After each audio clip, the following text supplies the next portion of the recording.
नमस्कार, आप देख रहे हैं न्यूज कॉल 24। मैं हूं आपके साथ सुशील गिरीश। आइए बढ़ते हैं खबरों की तरफ। बिहार के चुनाव नतीजों में बीजेपी ने ऐसा क्या देखा कि नीतीश के गठबंधन धर्म पर उठने लगे सवाल। बिहार बीजेपी ने लोकसभा चुनाव के नतीजों की समीक्षा के लिए विधानसभा और लोकसभा क्षेत्र के प्रचारकों की बैठक बुलाई थी। इस बैठक में ऐसा क्या निकल कर आया कि नीतीश के गठबंधन धर्म पर सवाल उठने लगे हैं। आइए इस पर चर्चा करते हैं। लोकसभा चुनाव के नतीजे आए 10 दिन हो चुके हैं। केंद्र में नरेंद्र मोदी की अगुवाई में नई सरकार का गठन हो चुका है। कैबिनेट ने कार्यभार भी संभाल लिया है और अब स्टेट लेवल पर चुनाव नतीजों की समीक्षा का दौर शुरू हो गया है। गुरुवार को बिहार की राजधानी पटना में भारतीय जनता पार्टी बीजेपी की स्टेट यूनियन ने चुनाव नतीजों की समीक्षा के लिए एक बैठक बुलाई थी। बैठक में लोकसभा और विधानसभा क्षेत्रों के विस्तारों को बुलाया गया था और उनकी राय ली गई। इस बैठक में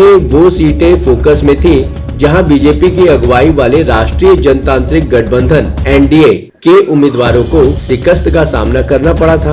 बैठक के बाद अब ये सवाल उठ रहे हैं कि बिहार में एनडीए का भविष्य और स्वरूप कैसा होगा। सवाल गठबंधन धर्म पर भी उठने लगे हैं।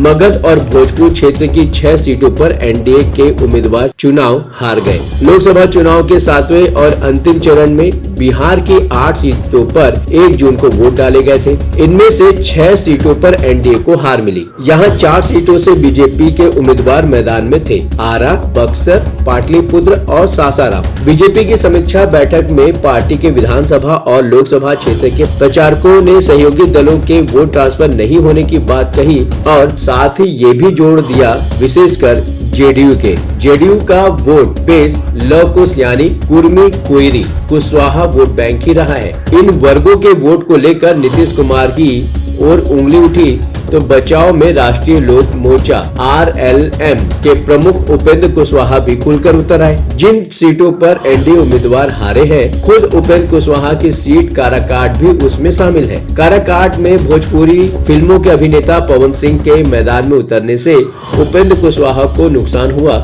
और वह न सिर्फ हारे, तीसरे स्थान पर रहे। काराकाट से आरजेडी उम्मीदवार राजा राम कुशवाहा जीत गए। अब इस बात पर उपेंद्र कुशवाहा ने क्या कहा? उपेंद्र कुशवाहा ने एक अखबार में छपी खबर की कटिंग पोस्ट करते हुए सोशल मीडिया प्लेटफॉर्म एक्स पर लिखा, एनडीए के सभी घटक दलों के नेताओं से करबंद निवेदन है कि ऐसी खबरों को पब्लिक डोमेन में जाने से रोकें, बचें। इस तरह की खबरें आपस में कटुता बना या बढ़ा रही हैं, आरोप प्रत्यारोप की स्थिति को जन्म दे सकती हैं। चुनाव परिणाम की समीक्षा जरूरी, लेकिन यह एनडीए का आंतरिक मामला है। सार्वजनिक मंच पर चर्चा हमारे मूल मकसद को ध्वस्त कर सकती है। विरोधी आग में घी डालने के लिए तो बैठा ही है, बात बढ़ी है तो दूर तलक जाएगी।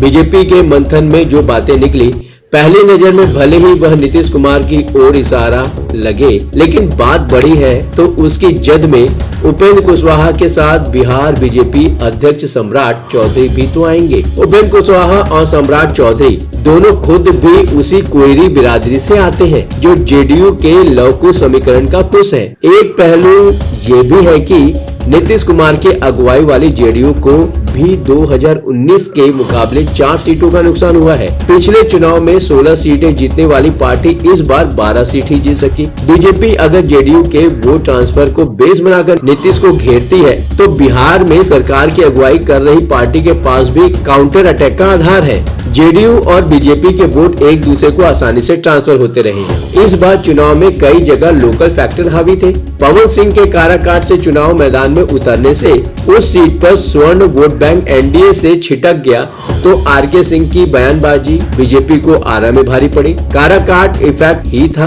कि बक्सर और सासाराम में भी एनडीए को कुशवाहा वोट मिले नहीं। राजपूत भी एनडीए से छिटक गए। बक्सर में आरजेडी ने राजपूत उम्मीदवार उतारा था और इसका फायदा पार्टी को मिला। यादव मुस्लिम के साथ कुशवाहा और राजपूत वोट के गणित ने इस सीट पर लालटेन की जीत सुनिश्चित कर दी। एनडीए से छिटक गए। बक्सर में राजपूत वोटर आरजेडी उम्मीदवार के साथ हो लिए जो खुद भी इसी समाज से आते हैं। अभी जिस तरह की परिस्थितियां हैं और जैसा फीडबैक है, मुझे नहीं लगता कि एनडीए का कोई कोई भी घटक या खुद बीजेपी इसे तूल देगी। केंद्र की सरकार के लिहाज से नीतीश अहम है। नीतीश की पाला बदल इमेज भी कम से कम अभी के हालात में उनके पक्ष में दिख रही है। बीजेपी और एनडीए को भी इस बात का एहसास तो होगा ही कि कहीं नीतीश ने पाला बदल लिया तो सीएम तो वो रहेंगे ही। केंद्र की मोदी सरकार बहुमत के बॉर्डर पे आ जाएगी। अब देखने वाली बात है कि जिस तरह की बातें उठ रही हैं बिहार के चुनाव के नतीजों को लेकर, नीतीश के साथ गठबंधन धर्म पर सवाल उठ रहे हैं, उसके विषय में